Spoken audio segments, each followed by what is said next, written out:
Good morning, good evening, good afternoon, everybody out there in podcast land. You are in tune to another episode of Intrinsic Motivation from a Homie's Perspective.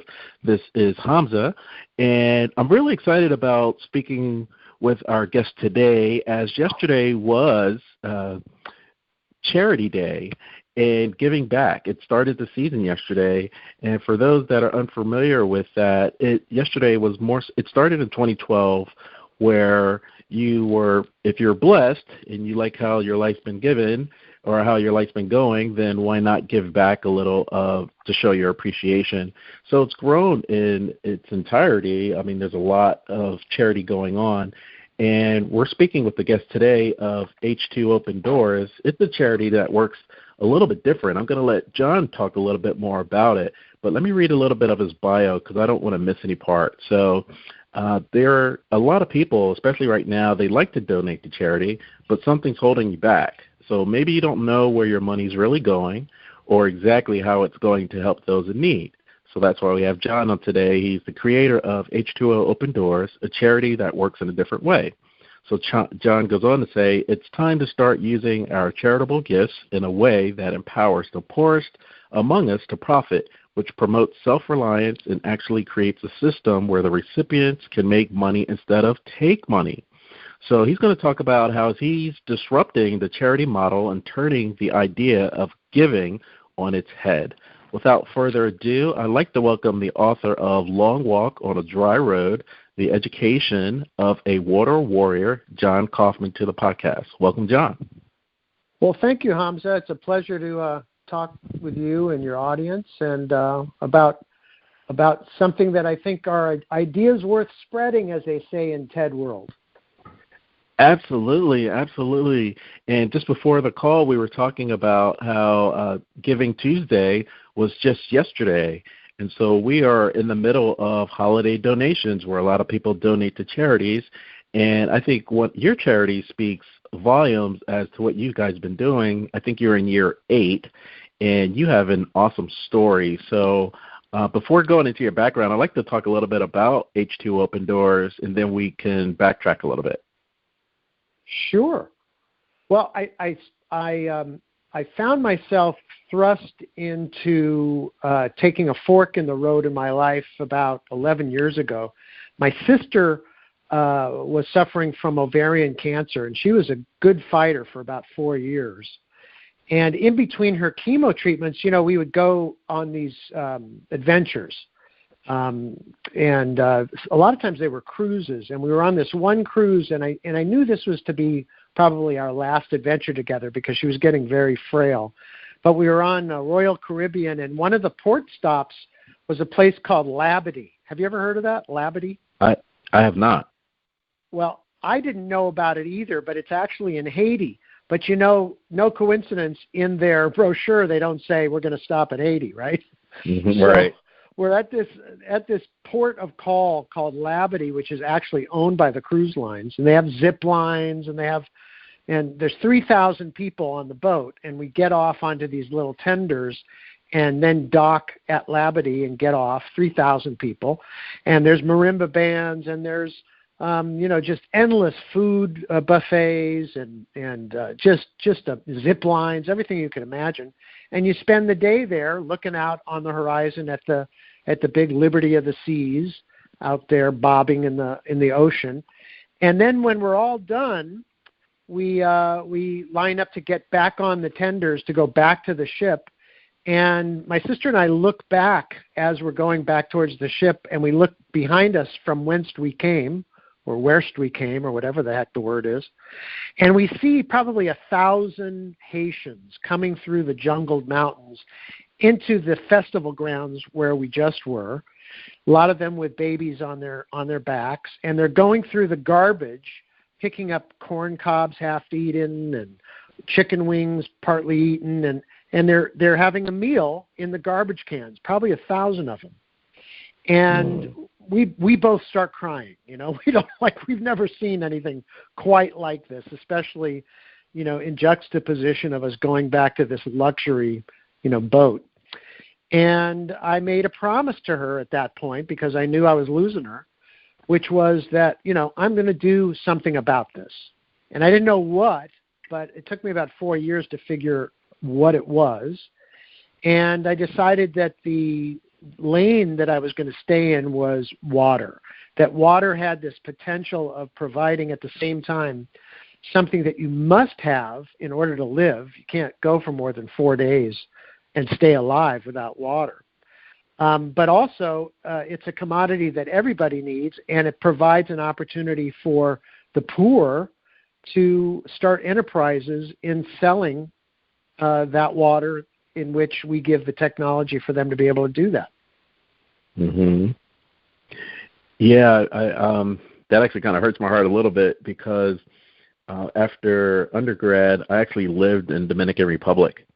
And so we would sometimes, if we were allowed, go over to Haiti. It's right next door. But I could, at that time, at such a young age, fresh out of school, you want to conquer the world. And I can understand maybe a man going through hard times, but seeing the women and children going through that, I can only imagine what you and your sister had witnessed, when you're leaving. And in essence, it sounds like they were exploiting the land, like here's a nice drop off and then have a nice day. Yeah, absolutely. It was kind of the, I guess there's certain points where everybody kind of meets their maker in a certain way, and, kind of that wake up call. And that was it for me. I mean, it really shook me to my core. And as I said, it took me about 4 years. I mean, she passed away about 8 months after that particular trip. And so she never got a sense of what direction I was going in, except that I made this promise to her, and she always trusted that I would follow through. And I wanted to make her proud, but unfortunately, she passed before I centered in on what I wanted to do and how I wanted to do it. And I own a Silicon Valley marketing company, but my real passion started to become this particular avenue. And I decided to become a contributor, and I was a pretty substantial contributor to the forerunner of water.org. Now it's run by Matt Damon and Gary Wright, but before that it was called Water Partners. And I had become a very large contributor to them, and thinking that that's what I could do. I could support some of the work they're doing. Mm-hmm. And one of the things that I found with most water NGOs, well, pretty much all water NGOs, every one that you've ever heard of, is that the go-to way that they're handling this is they put a water point someplace, usually a hand pump, and it would be a shallow well. And in the literature with Water Partners, I had just made this large contribution, and because I also own a marketing company, I'm looking at the literature, right? And and I asked for a meeting of the board of directors, and 3 people showed up. And I said, look, you're saying the wrong thing. He said, well, what do you mean? I said, well, you're saying that last year we put 1,000 wells in Kenya, and this year we're going to put 1,000 wells in Ghana, so send us money. And they said, well, yeah, what's wrong with that? I said, well, what you should be saying is this year we put 1,000 wells in Kenya, and next year we're going to go back and fix the 40 to 60% that are inoperable. Because 40 to 60% of pumps and wells in the world are inoperable at any given time for a variety of reasons. And their answer to me was, well, John will never be able to raise money that way. And I said, then give me my money back. And they said, well, we can't do that because we're already committed to Ghana. So I said, well, I've got to rethink this. I've got to do this a different way. And so I decided that instead of starting my own 501c3, which seemed like a really huge undertaking, I decided to join Rotary International. And I was recruited by a guy who wanted me to join his local Rotary Club here in the San Francisco Bay Area. And I started to think that, Rotary International's big push, at least even till today, is eradicating polio, along with the Bill and Melinda Gates Foundation. But the second thing, like after that's done, it's going to be water. And they're active in the water space. I mean, they've been active in the water space. But what I found was an opportunity to do this kind of work that I want to do with an infrastructure that already exists. There's 35,000 clubs in more countries than the UN. And so wherever I'd want to put in a system or, put in a solution, I've got like 1 million members of Rotary in these 35,000 clubs that could be my oversight when I leave. And so I started thinking about, well, let me start a project within Rotary and see how far that will get me. And then that is I called it H2 Open Doors, which is kind of a funny mashup. H2O meaning the water technology that I employ, and then Open Doors meaning that technology is robust enough that it could actually put a village into the business of selling water and becoming self-reliant. Right. So are you saying, John, that as a marketing company that you're used to working with systems? Yeah, I guess so. I'm also a systems engineer. So, in the Silicon Valley, we've all become pretty good at cobbling together solutions. Like, the phrase software as a service, SaaS. Yes. It used to be the days when if you wanted to develop an online solution of some sort, an app or some sort of online solution, you'd start from scratch. You'd hire a bunch of programmers, either from India or Thailand or wherever, and you'd create, from scratch a solution. And then software as a solution became almost cookie cutters. There's hundreds and hundreds of them, thousands of them, that you can reconfigure to whatever you want to do. So as a systems integrator, I've learned to use what's out there already that's well packaged and well formatted, and then solve whatever problem I need to do for my customers in the marketing business without reinventing the wheel, but with its own special secret sauce. Well, without divulging the secret sauce, and I promise we're going to go back to H2 Open Doors for sure, but I have to put on my marketing hat as well. So I have to ask you, because I'm sure you're watching everything that's going on with Elon Musk, and whenever there's an update with your Tesla, then it can be updated remotely. And so ultimately, are we looking at a SaaS type of operation that can be controlled with water globally? Yeah, absolutely. And I have a Tesla X, which I love, absolutely love it. And I'm pretty much leaning towards that stupid pickup truck. What did you think about that? That's pretty intriguing, to tell you the truth. Well, let me ask you. Wait, we have to stay there for 1 second, John. Just humor me for 1 second, because we're talking about inspiration here, and so he was inspired, I believe, by Mad Max or some futuristic movie. I believe it was Mad Max. No, it had just come out. They remade it. It was Running Man, Renegade Man.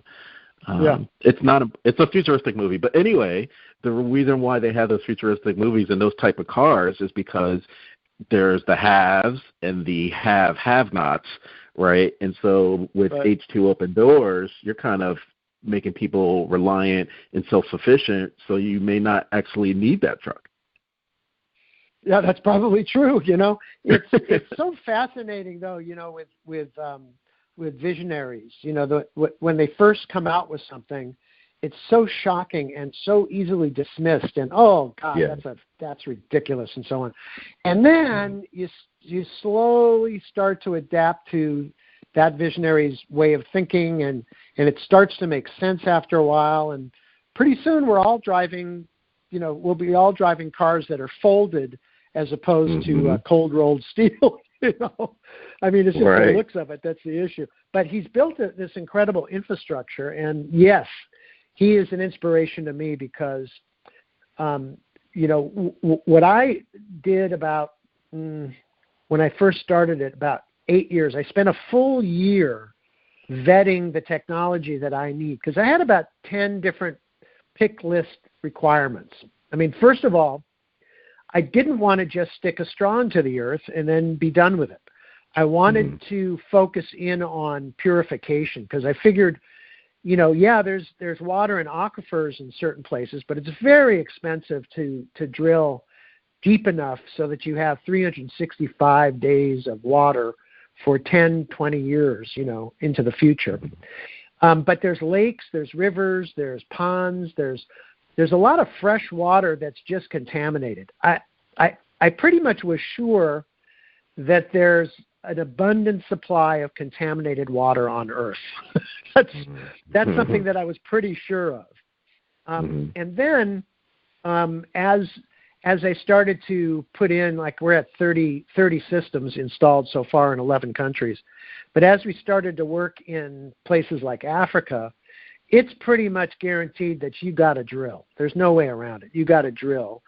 So I needed to drill deep enough so that I could get an adequate supply. And I'll talk about that a little bit later when I talk about some of the more recent projects that we've been doing. But I definitely wanted to have a purification regime that would produce enough daily water that 10,000 people could get at least a half a gallon or 2 liters of fresh, safe drinking water of the quality of Dasani water or Aquafina water, of that quality, that they could create it from their own source.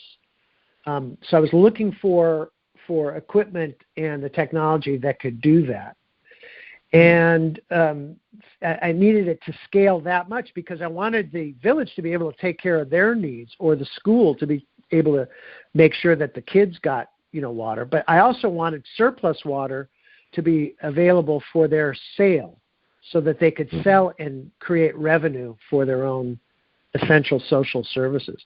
So that was one thing. I needed a robust equipment. I needed the equipment also to not be what the typical purification systems are, which is chlorine or a generator operated. In other words, I needed a system that didn't require electricity, because in a lot of places I want to go, there's inadequate electricity. Fuel, because that's expensive, and it's also very difficult to bring fuel in to operate generators and equipment. And then I didn't want chemicals, so that led me to I needed membranes. Now, what membranes are it's about a 25-year-old technology, and it's used primarily at some of the largest water treatment plants at municipalities around the world. And I don't know who invented it, but I'm going to say the Israelis, because anything that's good, they invented it in terms of water. But I don't think they did. I think GE invented it. And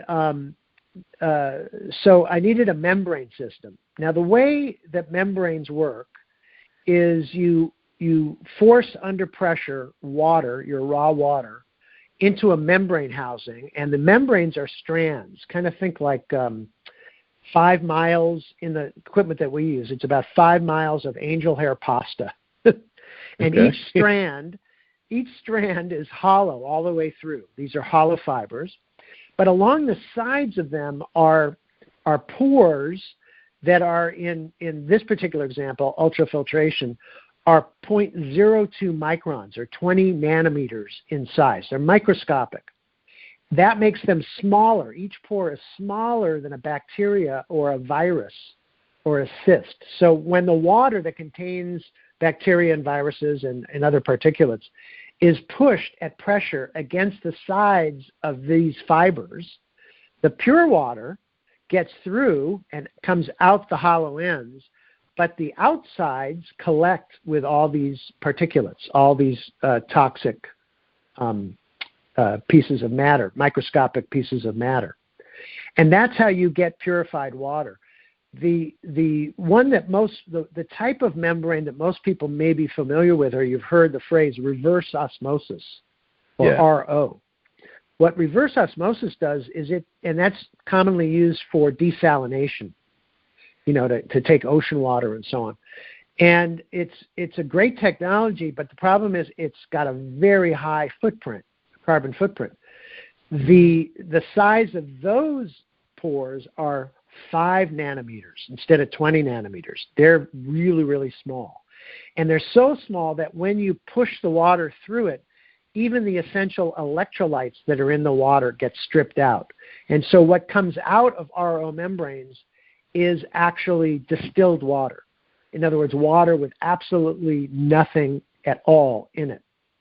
And this is how bottled water works. This is how they make bottled water. But if you look at the labels of the closest bottled water near you, it'll say purified by RO, and then it'll say what we've added in artificially. They've added in calcium, magnesium, potassium, the essential salts and minerals that make up the electrolytes that you must have in your body. Just drinking distilled water is actually very harmful over the long term.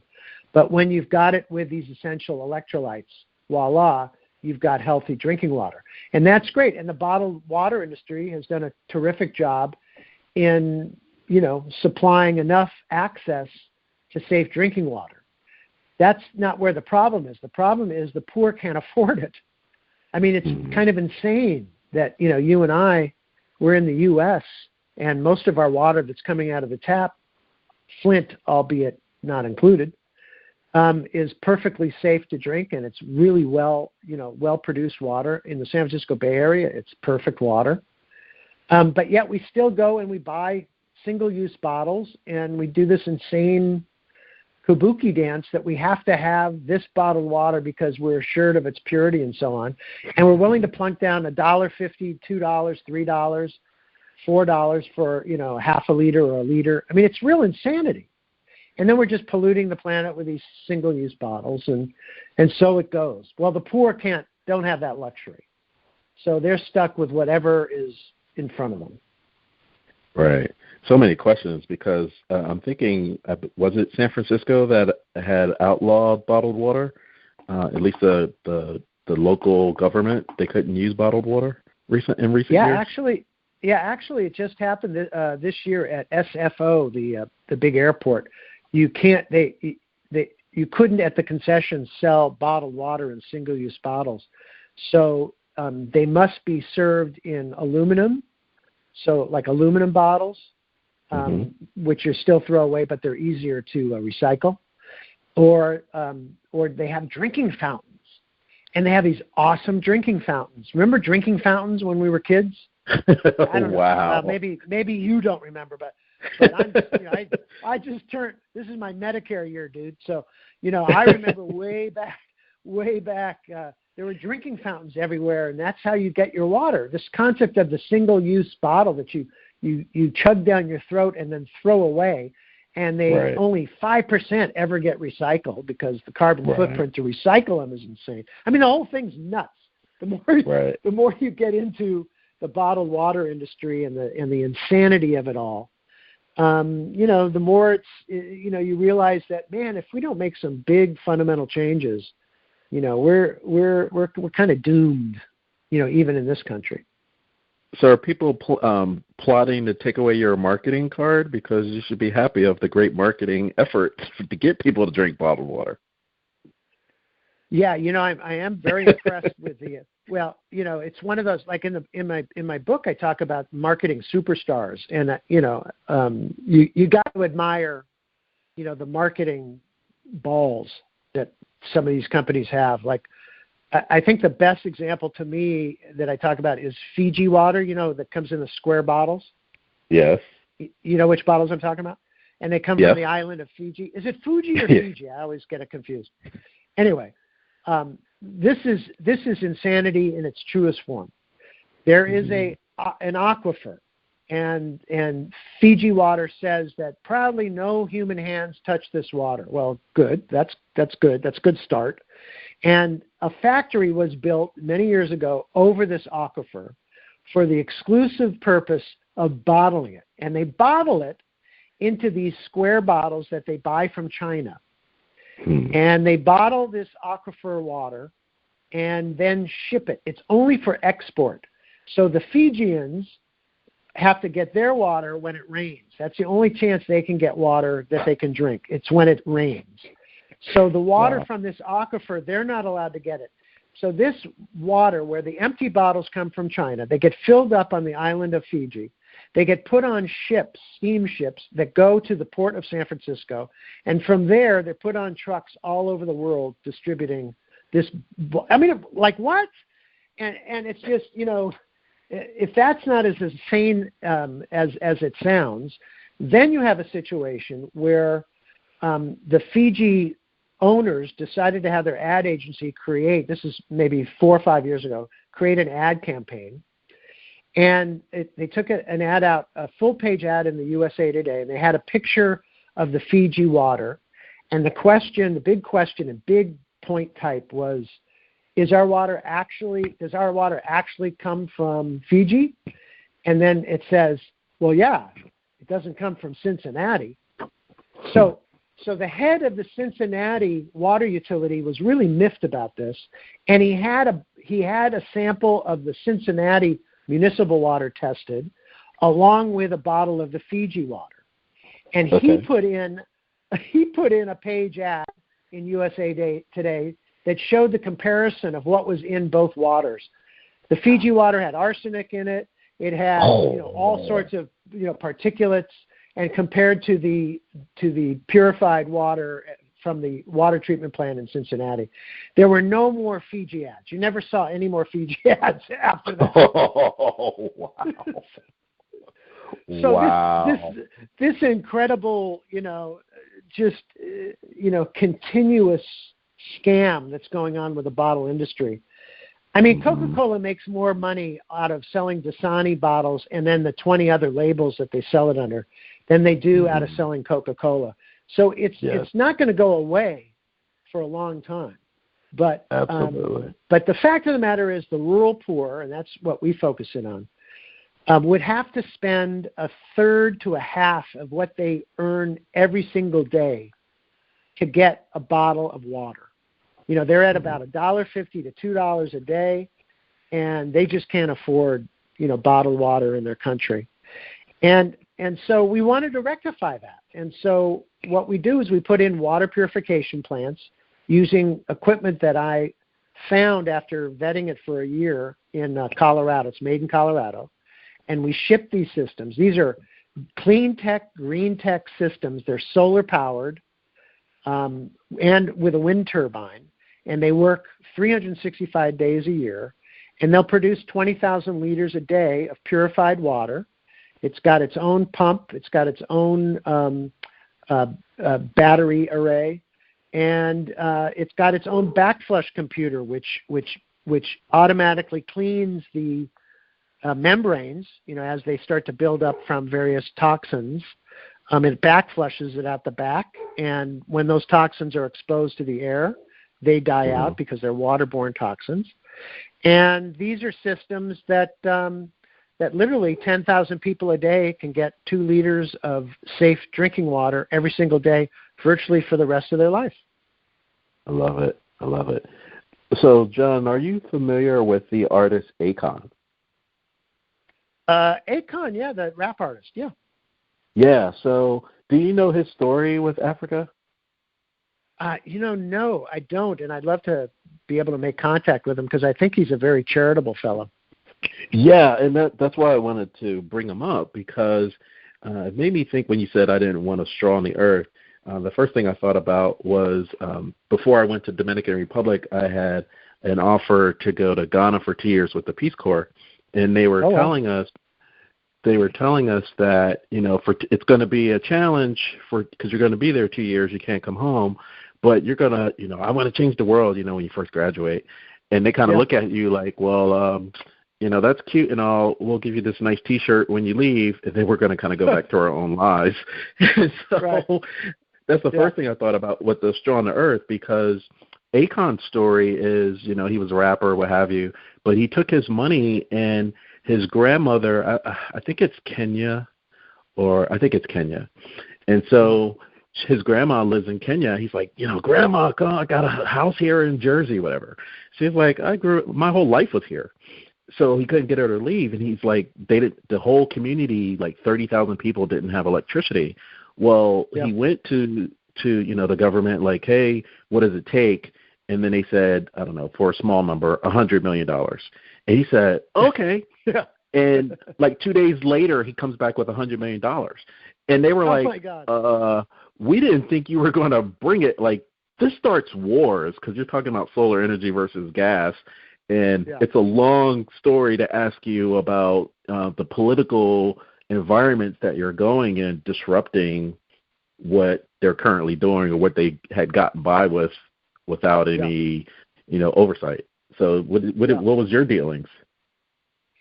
Well, I'll tell you, all these different countries that we go to. I mean, we've been to northern Thailand and the hill tribe villages, to the Philippines, to Haiti, to Nicaragua, Guatemala, Kenya, Tanzania, Nepal, all these different places that we go to. Each place is completely different, but there's one universal truth, and the best microcosm of what this universal truth is in Puerto Rico, where we've got 6 systems in Puerto Rico since after the hurricane. And it is this. Puerto Rico, I was literally there the day that I left. One newly installed power pole. I'm sorry, a new line of power poles and lines were put in by Florida Light and Power while I was there.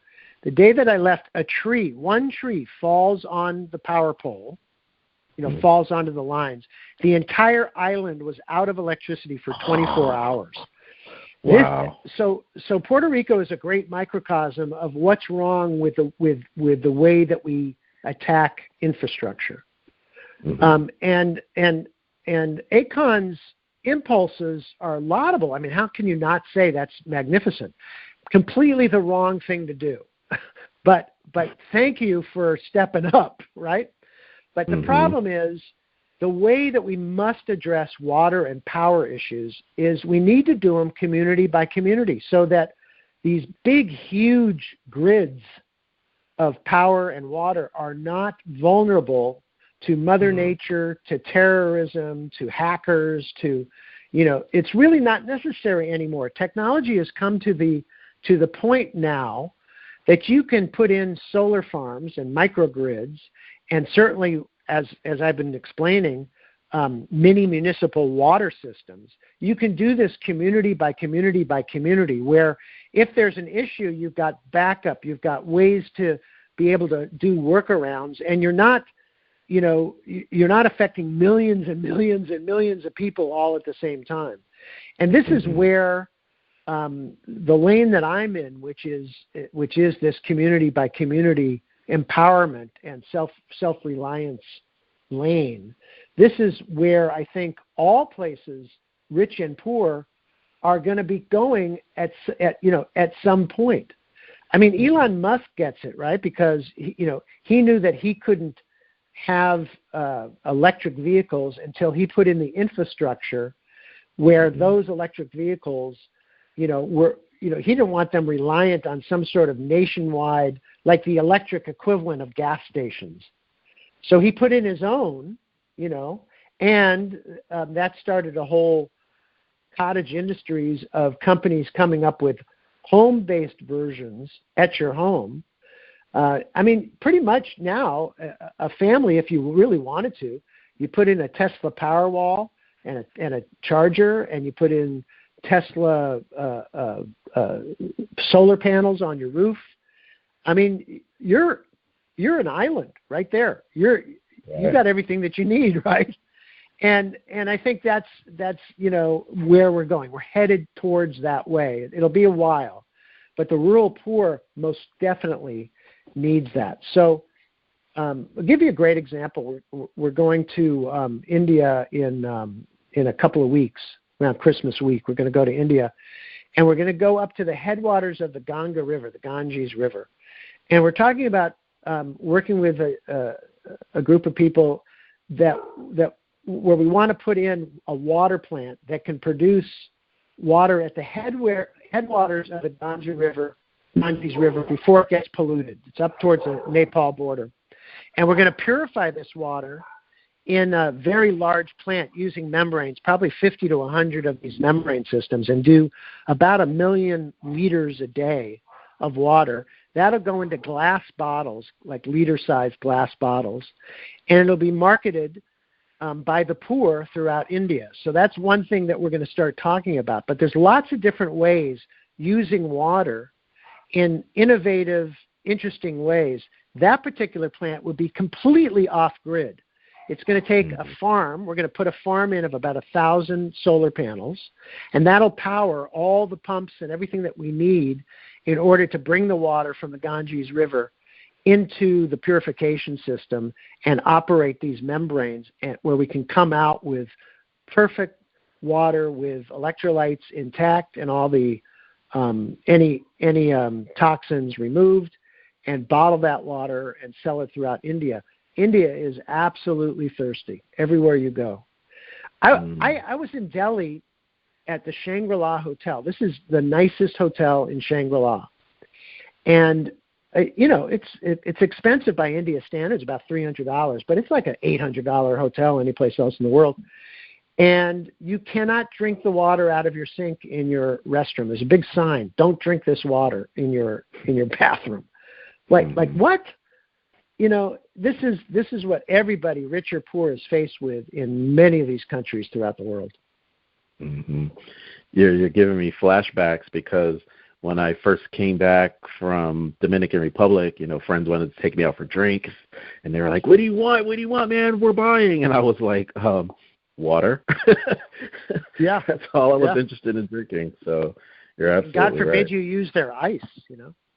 Oh yeah, no ice, zero ice. Yeah, you got to be careful of that. By the way, so the last installation we did was in July, and it was in the Masai Mara. And the Masai Mara is in Kenya. And if you know anything about the Masai, they're an ancient culture, nomadic culture, and they go back to the 15th century. And Nihilistic, meaning they come from the Nile River actually, and they're way back then, and they settled around Kenya and also in Tanzania in the Serengeti. But the Mara is a special place. This is where the Great Migration happens every July, and that's why we go every July. And the Maasai women, since the 15th century, have been responsible, as in many cultures, for gathering the water. And the way that they have to gather the water is they have to go into the riverbed. And during the dry season, what you'll see is a lot of these boreholes created by elephants. The elephants will go into the dry riverbed. They'll stomp the ground with one of their feet, and then they'll use their tusks to smooth it out, and it goes pretty deep. And when it rains, it fills up with water. Well, that water is for the elephants. But when it's near where the people are, and particularly the Maasai, the people are competing with the animals for whatever water is available. And so we were there a year ago, and we were on some game drives after doing work in another part of Kenya. And I had 25 people with us, and so the Maasai were our guides. And a woman had just been trampled by an elephant, because she went in with a bucket into one of these boreholes that are in the riverbed. She pulled out some water, and out of the bush came an elephant, pissed off, and just trampled her to death. And then down the river, two children at the same point, two Maasai children, were dragged off by lions. So it became a very serious wake-up call. And the Maasai men, these two Maasai men who are our hosts, and they're the elders, they said, "John, what do we have to do to get our water issue resolved here?" And I said, well, one guy's name is Prince. He's not a prince, but that's his nickname. I said, "Prince, what you have to do, we'll solve the issue for you." There's about 10,000 Maasai in this area. It's an area called Talek, Kenya. I said, there's two conditions. One is, we'll put in a water plant for you. We'll raise all the money and put it in for you. But you have to sell the water. And he said, "Oh, I like that idea. What do you mean?" "Well, if you sell the water at X amount, which is half the price of what the going rate is in this region, you'll make about $100,000 US each year." So he said, "Well, we like that. Okay, that's wonderful." And I said, "Well, with this, you'll be self-reliant. A lot of your essential social services, you'll be earning it." He said, "Well, what's the second condition?" I said, "Okay, the second condition is going to cause you to have some meetings. And it is that the entire water enterprise must be run by the women. The men have to step away, because the men would decide on any of that money. They'd buy a cow or several cows, hundreds of cows. But the essential social services, things like nutrition, things like clothing, like schools, like medicines, these things that they need, women are the better deciders on that. So they have to be in complete charge of that. So they said, okay, we'll get back to you on that. And they convened all 20 clans, the elders of all the 20 clans that make up these 10,000 people. And they talked about, if we do this, we'll have water for everybody, we'll have plenty of water, and the women will be in charge of it. And we won't have any more deaths, and we won't be competing. And then they started to talk about, isn't it ironic that the Maasai are expected to keep the bison and the rhino and the elephants from going extinct? They're the protectors of the wildlife. And isn't it ironic that the Maasai themselves are at risk of going extinct? And why? It's because women in our society are marginalized. They have no power. They have this ungodly task of fetching water and making, the houses, the kraals in the little villages. The kraals are made out of basically cow manure. That's their two main jobs. And then, of course, cooking and everything else. And the men, they're herders and they're guards and they're the protectors of the wildlife. But the women aren't full and equal partners. So this was the first time where this happened. And in July, this last July, we installed a full water plant. It cost us about $60,000. We did a 650-foot borehole, so it went very, very deep. It's creating enough water every single day. It's about 23,000 liters an hour. And the purification plant is processing 20,000 liters a day. That water goes into 5-gallon bottles, and the women, there's 5 women that operate this business. They hire the men, which I love, to distribute these 5-gallon bottles throughout the Mara, and they're on track to earn $100,000 in 1 year with water that's purified that the base camps need because they don't have a system like that, and now they're even franchising this, and we're going back this next July to put in a second one about 30 miles away. Nice. Very nice. Congratulations on that, for real. That's an awesome story. Well, it's wonderful to see these heroic women step up and take on something that's very historic to them. Sure. And so is this like, what do you call it, proof positive that you take back these success stories to a foundation like water.org and say, you don't need the straw on the earth anymore. We have a newer 2.0 working model that they can emulate and grow this even more. Okay, so now we're getting into another chapter in my book, which is the dark underbelly of the nonprofit world. I call it the charity industrial complex. Okay. You will never, ever see anything more rancorous, except for perhaps Congress today, where there is no sharing, there is no collaboration, there is very little of it. Even in my beloved Rotary. Is it tongue-in-cheek to say kumbaya? It is. It's like you have to be able to say kumbaya while rolling your eyes. But Rotary has a difficult time with it too, to tell you the truth. Although it collaborates very well with the Bill and Melinda Gates Foundation, only with the synchronicity of those two organizations are we getting so very, very close to eradicating a disease. Only the second time a disease has been eradicated on Earth. Can you believe that? Smallpox was the first. Polio will be the second. I think there was only 12 new cases this year of polio. I mean, it's just, most people that are under 40 saying, what the hell is polio in the U.S., But when you go to India, you see people that were affected by polio. They're called crawlers. They can't even sit in a wheelchair because they're so mangled. And it's a debilitating disease. It's awful, and it had a stranglehold on the U.S.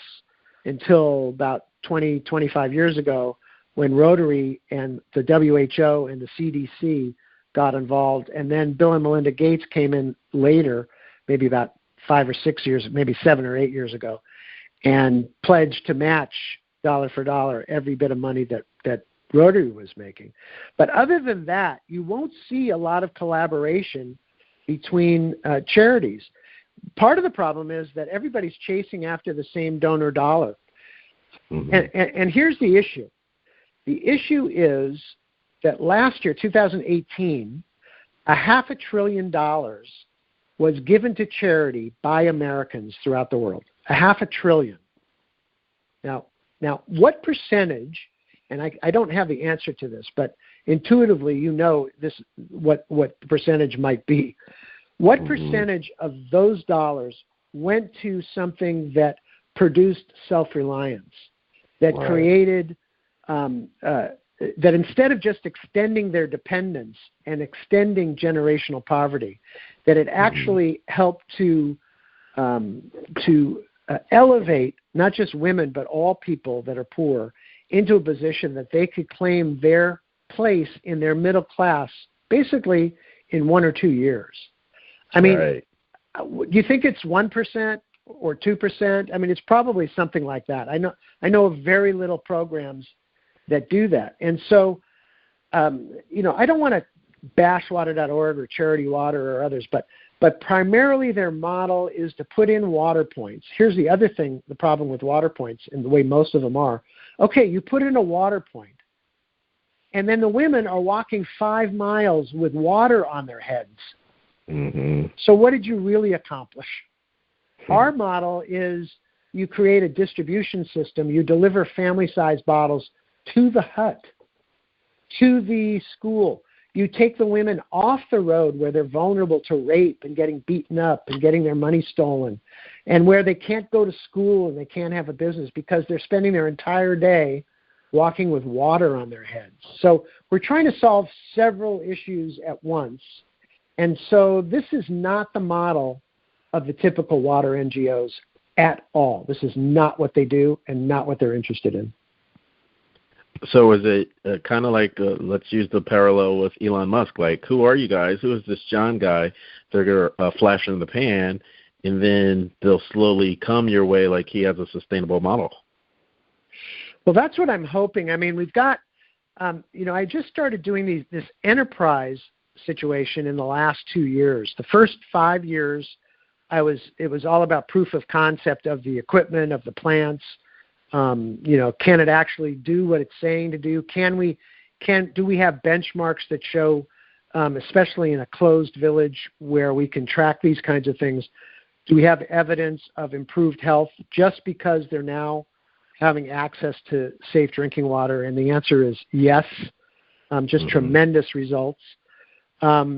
Because, if you believe what the WHO says, which is half of all the hospital beds in the world, half of them are occupied by people with waterborne disease, right?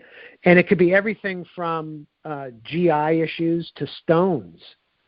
I was at a hospital in Nepal where we were about to put in a system, and I was talking to the hospital administrator, and he brought me to the pre-op room where they had 12 people waiting in pre-op to go into an operation, and 8 of those 12 people were getting stones removed. You ever had a stone? Have you ever passed a stone? I just remember the Seinfeld episode. Yeah, I remember that too. You can get gallstones, or stones, and what stones are basically are crystallized cholesterol. And when you don't drink enough water, or by contrast, your method of hydrating is Coca-Cola, because in a lot of places Coca-Cola is cheaper, but it's sugary, so it's actually dehydrating. So when you're in a state of dehydration, these stones grow and grow and grow until you can't pass them, and you got to get them surgically removed. 8 out of the 12 people in pre-op, this is a snapshot, in Nepal, were there to get stones removed. And none of them drink enough water. You have to drink enough water to be able to pass the stones before they get too big, right? Right. So so these kinds of water-related issues, WHO says half the hospital beds are filled with people with these issues, which is just astounding. So if you buy into what the WHO knows to be true, then you have to say that water, it starts with water. Everything that we're doing, absolutely everything that we have to do in the developing world, but hell, in the first world too, has to start with water, and it has to be affordable. It has to be perfect. This concept of just putting a well in, and these are most of the wells in are very shallow wells. They last maybe 3 or 4 years if you're lucky. The water table shifts, or because they're shallow wells, or a cotter pin is missing, or whatever. That's why 40 to 60% are inoperable at any given time. And that's why people have to walk such distances to get to it. Well, there's no guarantee that water is like the water you and I are drinking. They're not of that quality. So really, we're not really solving much in the conventional wisdom of the ways to solve problems of water especially for the rural poor.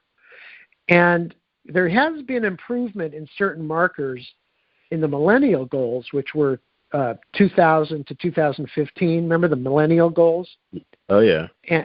And as it relates to water, there was one metric that I was always interested in, and that was how many children under the age of 5 are dying because of diarrheal disease every day. And at that point, at the beginning of 2000, it was about 4,400 children under the age of 5 every single day would die of diarrheal disease, which frankly was coming from their water.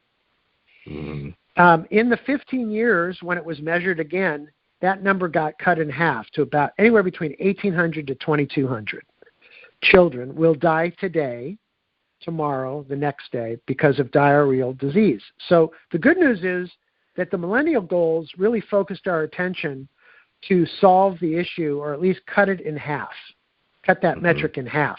Wonderful. That's great news. But then when you look into it a little bit deeper, all of the improvement, 100% of the improvement was in the urban areas where infrastructure had been slowly, and access was being slowly improved. And frankly, the bottled water industry helped that improvement a lot. But in the rural communities, there was no improvement. And so the rural communities seem to be slipping even further backwards because access and price, and it's just impossible for them to enjoy the same kind of improvement. And so still today, the bad news is 1,800 to 2,000 children under the age of 5 will die from waterborne disease. That's like taking 11 or 12 jumbo jets, filling them up with children under the age of 5, and having 11 or 12 of them crash to the earth in a fiery ball every single day. And yet, because it's such a chronic issue, pardon the pun, it's kind of a drip, drip, drip issue, right? Nobody pays attention to it.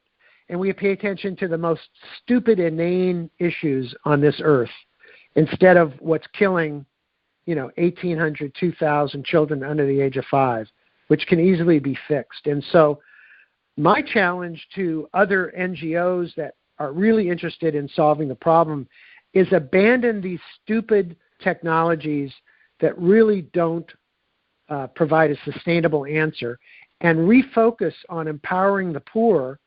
In Mexico, as an example, 40% of the bottled water is owned by 4 multinational companies, Coca-Cola, Pepsi-Cola, Danone, and Nestle. So they're selling water that the poor can't afford. So our thing is, hey, there ought to be a big 5. And the 5th member of the big 5 is the poor. Let's engage them to be able to profit on the sale of water, selling it at half the price of the big 4, where all that money goes back to their own social services and they become self-reliant.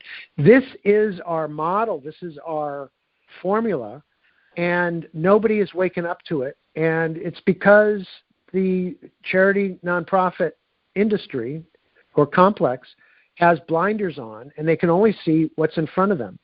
And any kind of innovation or expansion or new ways of thinking is threatening to their being able to attract a donor base. And we're just getting started. I mean, we are just getting started. But, we want to get to the point where we're putting in 1,000 water plants a year, not just the 5 or 6 or 7 or 8 that we've been doing in this project so far. Right. Yeah. I mean, you should definitely be commended, and you're getting the word out for sure. And I wanted to ask you, since you're a Silicon Valley guy, maybe you can connect the dots for me here. So you're talking about self-reliance when you build this infrastructure, and now they're making money, and now they can afford certain things. And I read earlier this year, I believe it was in Wired, that at the beginning of the podcast you were talking about outsourcing to India and Thailand and those places. But recently I've heard that Silicon Valley companies are outsourcing to Africa for GPS coordinates and things like that. Are you seeing that? And if so, are those in areas that you guys are building the water infrastructure, or is it a direct result of your workings? Well, there's certain things that Silicon Valley provides, especially in knowledge. But, there's certain countries, like I got to hand it to Kenya. First of all, Kenya was ahead of the curve before even the United States was in terms of mobile pay. Did you know that? Mm-hmm. Yes. They've had this system called M-Pesa. Well, you were in the Peace Corps, so you probably heard about it a lot, because M-Pesa is the gold standard for mobile pay. This was a system that a very Elon Musk type in the financial sector in Kenya was the CEO of a company called Safaricom, and that was basically the telephone company of Kenya. Mm-hmm. And as mobile phones were starting to come online, and it was becoming clear that with mobile phones everybody could have a phone, that also meant that everybody had a phone account. So they were paying their phone bills, and even people, millions and millions of people who didn't even have a bank account, right, were going to be able to they had to pay their phone bill. So there were kiosks set up that Safaricom had that allowed people to pay their phone bill. And then this visionary CEO said, hey, why not buy your strawberries at market? Why not buy water? Why not buy coffee? Why not buy all your needs and just charge it on your phone bill? In other words, Safaricom set up this thing called M-Pesa, which was this mobile pay platform, and it's now you can't literally stand in the middle of a street, either a dirt street or an asphalt street, and turn 1 degree 360 times and not see the word M-Pesa someplace. It's a whole cottage industry where people recharge their accounts, and people bring in cash or whatever they have to do, and M-Pesa, and now there's others, and M-Pesa has expanded into some other African countries, and so this is where we want to go eventually. We want to go to a place where people can get their water in a cashless system, where they don't have to pull Kenyan shillings out of their pocket, and then you don't have a situation where the distributors can mysteriously, pocket some of it themselves and so on. With things like blockchain, where the transactions can go up to a blockchain, and every transaction is transparent, and you have great reconciliation of where you have millions and millions of transactions. This is where we want to go. I mean, eventually, I want to be able to come into my office and look on a screen and see the entire Earth and see red, yellow, and green dots indicating where the water plants are. And, hopefully there won't be too many red dots, but I'll know, the condition of all the plants that we put. That's my dream. I mean, we have 30 now, and once we have 1,000, having a mobile pay system and having a global network to be able to test and look at the health of the systems, that's where we want to go. Absolutely. And then one last question this hour flew by. I wish I thought it was like 7:20. It's at the top of the hour.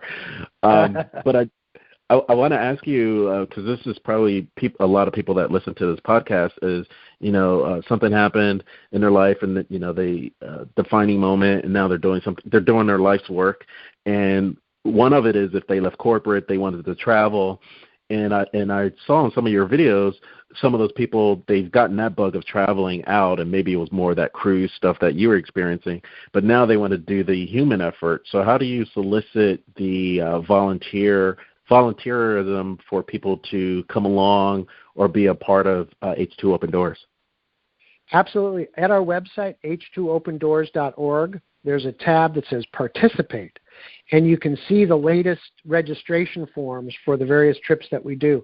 And we love for people to join us and go on these trips where we're doing the Africa trips. We call it Service, Soul, and Safari. We do our service work for a few days. We immerse ourselves in the culture, and then we go do something wild and crazy that particular region is best known for.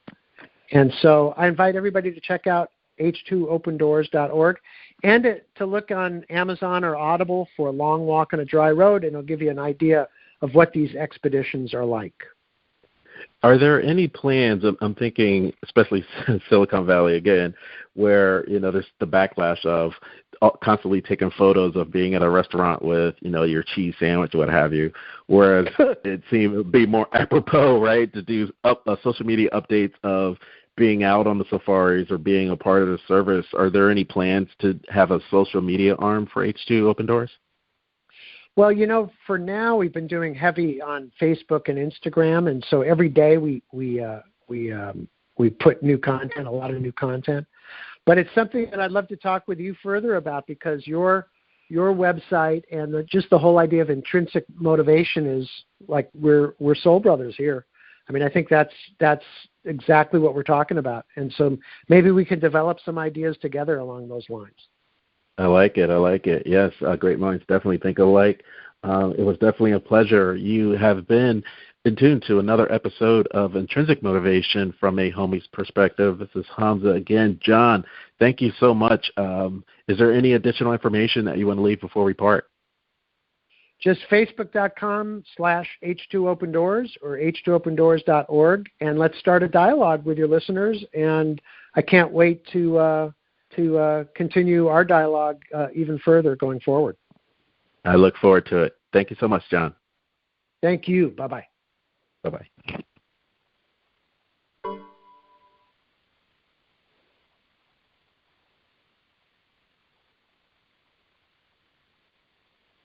Still there?